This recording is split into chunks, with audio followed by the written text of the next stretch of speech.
आज हम शिक्षण कौशल में शैक्षिक मूल्यांकन एवं मापन के विषय में पढ़ेंगे। मूल्यांकन दो शब्दों से मिलकर बना है। मूल्य और अर्जन। शाब्दिक अर्थ में मूल्यांकन किसी वस्तु, विषय, व्यक्ति अथवा स्थिति के गुण में दोषों की विवेचना करता है तथा उनके संबंध में सही निर्णय करके उसके वास्तविक मूल्य का निर्धारण करता है। मूल्यांकन एक सामाजिक प्रक्रिया है। इसमें एक ओर जहाँ व्यक्तित्व के सभी पक्षों का मूल्यांकन किया जाता है, वहीं दूसरी ओर इस बात की भी जांच की जाती है कि शिक्षण का संचालन समाज की आवश्यकताओं, आदर्शों तथा मापदंडों के अनुसार हुआ है अथवा नहीं। मूल्यांकन निर्णय लेने के लिए किया जाता है, इसलिए इसे एक निर्णयात्मक प्रक्रिया कहा जा सकता है। मूल्यांकन के सोपान स्तर। शैक्षिक उद्देश्य का चयन। शिक्षा के उद्देश्यों का निर्धारण करना तथा किसी विषय वस्तु या पाठ्य वस्तु से संबंधित उस शैक्षिक उद्देश्य का चयन करना जिसका मूल्यांकन किया जाना हो। शैक्षिक उद्देश्यों का निर्धारण। मूल्यांकन के लिए सर्वप्रथम शिक्षा के उद्देश्यों का निर्धारण किया जाना आवश्यक है, क्योंकि इन उद्देश्यों का निर्धारण किए बिना किसी प्रकार का मूल्यांकन नहीं किया जा सकता। उद्देश्यों का स्पष्टीकरण। शैक्षिक उद्देश्यों का चयन किए जाने वाले सभी उद्देश्यों की विस्तृत व्याख्या की जानी चाहिए, जिससे वह पूर्ण रूप से स्पष्ट हो जाए। इन्हें स्पष्ट करने के लिए निम्नलिखित उदाहरणों द्वारा स्पष्ट किया जा सकता है। शैक्षिक उद्देश्य, पाठ्य वस्तु, व्यवहार परिवर्तन। पाठ्य वस्तु के कई उद्देश्य होते हैं जो इस प्रकार हैं: ज्ञान उद्देश्य, कौशल उद्देश्य, विवृत्ति कौशल उद्देश्य तथा रुचि उद्देश्य। मूल्यांकन की प्रविधियों की रचना। शिक्षक को यदि बालक के व्यवहार में होने वाले परिवर्तन को ज्ञात करना है तो उसे मूल्यांकन की प्रविधियों की रचना करनी होगी तथा उसे स्वयं को कुछ प्रश्न पूछने होंगे, जैसे क्या इस प्रकार की प्रविधि से सरलता से प्रयोग में लाया जा सकता है इत्यादि। परिस्थितियों की पहचान। परिस्थितियाँ ऐसी हों जो व्यवहार की अभिव्यक्ति में सहायक हों ताकि शिक्षक व्यवहार की उपस्थिति या अनुपस्थिति का ज्ञान प्राप्त कर सके। परीक्षणों या अन्य प्रवृत्तियों की परीक्षा व चयन। ऐसे परीक्षण या प्रवृत्तियों का चयन किया जाना चाहिए जो वांछित व्यवहारों के संबंध में अप्रत्यक्ष या प्रत्यक्ष रूप से प्रमाण प्रदान करती हैं। यदि इस प्रक्रिया में बनाए परीक्षण उपलब्ध न हो तो प्रमाण या सामग्री को एकत्र करने के लिए नए आयामों की खोज की जानी चाहिए। लेखबद्ध प्रमाणों की व्याख्या। बालक के व्यवहार के संबंध में समस्त प्रमाण जब लेखबद्ध कर लिए जाएं तब उन प्रमाणों का सतर्कतापूर्वक विश्लेषण किया जाना चाहिए। तत्पश्चात यह निर्णय हो कि बालक में होने वाले परिवर्तन तक वे उत्तम वांछनीय है। मापन एवं मूल्यांकन का उद्देश्य।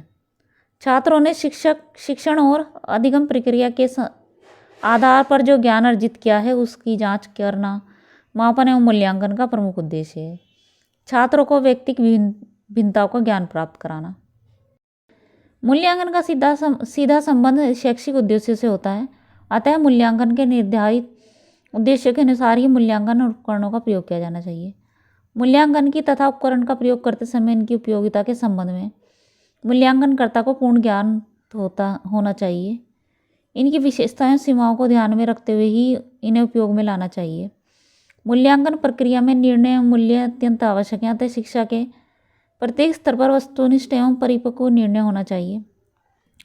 मूल्यांकन के क्षेत्र। मूल्यांकन के दो क्षेत्र होते हैं: संस्थागत क्षेत्र, इसमें कक्षा, पाठ्यक्रम तथा निष्पादन स्तर के क्षेत्र होते हैं। व्यक्तिगत क्षेत्र, इस क्षेत्र में छात्रों, शिक्षकों, अभिभावकों तथा शिक्षा नीति का उपक्रम किया जाता है। मूल्यांकन के साधन।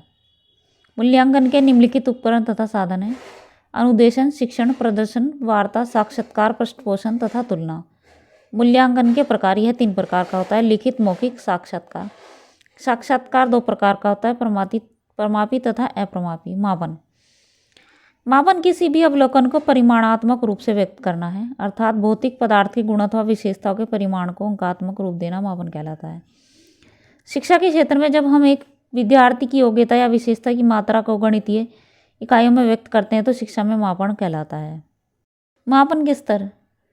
एस स्टीवेंस ने अपनी पुस्तक on the theory of scales of measurement में मापन के 4 स्तर बताए हैं, जिन्हें निम्न उच्च के क्रम में वर्गीकृत किया गया है।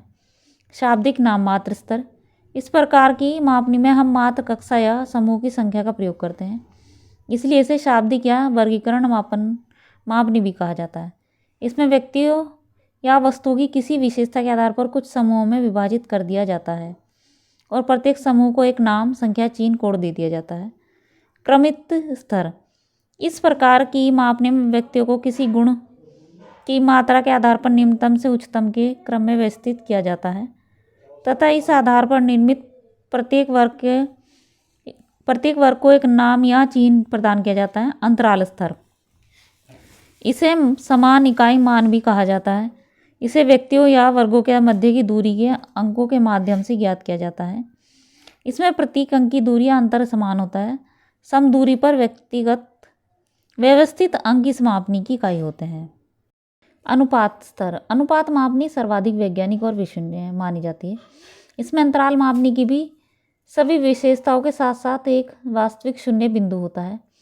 इस वास्तविक शून्य बिंदु को मापनीय प्रारंभिक बिंदु कहा जाता है। मापन के लाभ, उत्तम परीक्षा वेद होती है तथा शैक्षिक मापन में परीक्षाओं का वेद होना आवश्यक है।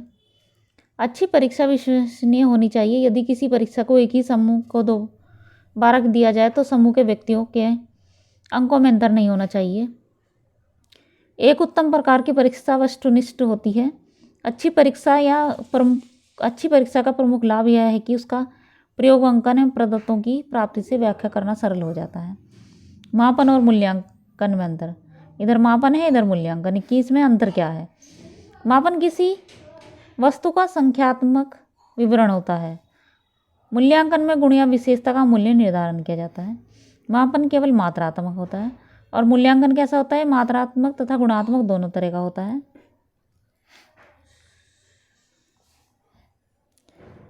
मापन का क्षेत्र सीमित होता है क्योंकि कुछ पहलुओं का ही मापन कर सकते हैं। मूल्यांकन का क्षेत्र व्यापक तथा सर्वांगीण होता है।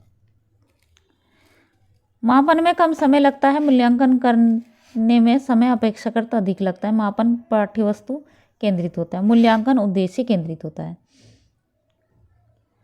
मापन पाठ्य वस्तु केंद्रित होता है, मापन का निर्धारण समय पर किया जाता है। मूल्यांकन करने में समय अपेक्षाकृत अधिक लगता है।